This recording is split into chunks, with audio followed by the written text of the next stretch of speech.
Magnifique. Pour en revenir à ce mindset justement et à quoi faire, comment faire. Aujourd'hui, c'est vrai qu'il y a énormément d'opportunités, on va pas se mentir, en Algérie. D'accord? Que ce soit dans l'hôtellerie, que ce soit dans le tourisme, que ce soit dans l'agriculture, le service, tout ce qui est cosmétique, tout ce qui est vente détail. Il y a vraiment énormément de potentiel.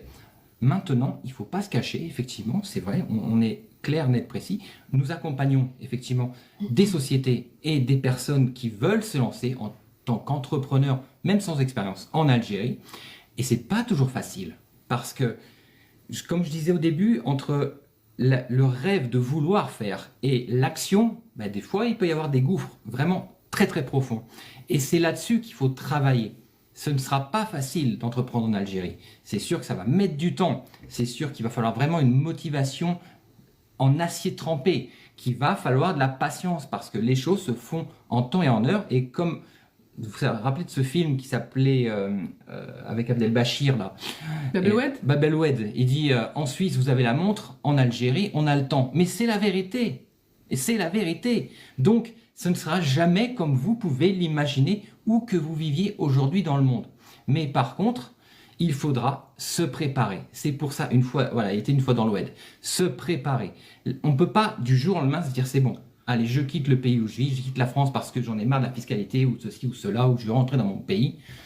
Eh ben non, ça ne sera pas facile. La scolarité, il va falloir gérer ça. Il va falloir gérer le style de vie. On ne vit pas à l'européenne en Algérie, d'accord? C'est possible. Maintenant, vos budgets vont exploser. Il va falloir s'adapter au pays, s'adapter à la population, s'adapter à de nouvelles coutumes.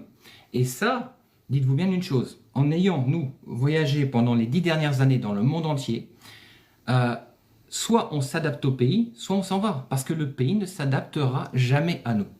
Donc, quelque chose de très très important à prendre conscience avant de faire ce saut. Parce qu'on peut vouloir, on peut être motivé, on peut se dire c'est bon, c'est bon.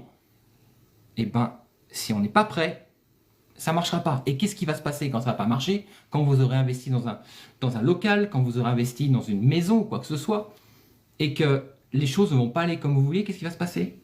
Vous allez dire, c'est de la faute de l'Algérie. Je le savais, on me l'avait dit. C'est de la faute de la bureaucratie. C'est de la faute du Wali. C'est de la faute de la Daïra. C'est de la faute de tout le monde.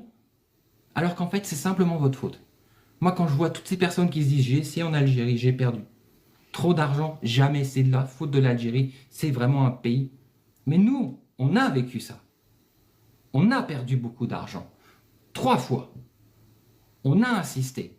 Alors on aurait pu dire c'est la faute de l'Algérie, mais non, parce que justement ce mindset d'entrepreneur t'oblige à prendre tes responsabilités pour ne pas rejeter la faute sur les autres. Parce que si tu fais une erreur, c'est de ta faute. C'est toi qui n'as pas été voir la bonne personne, c'est toi qui n'as pas rendu le bon document, c'est toi qui n'as pas posé ta signature sur le bon papier. Donc ça, on l'assume.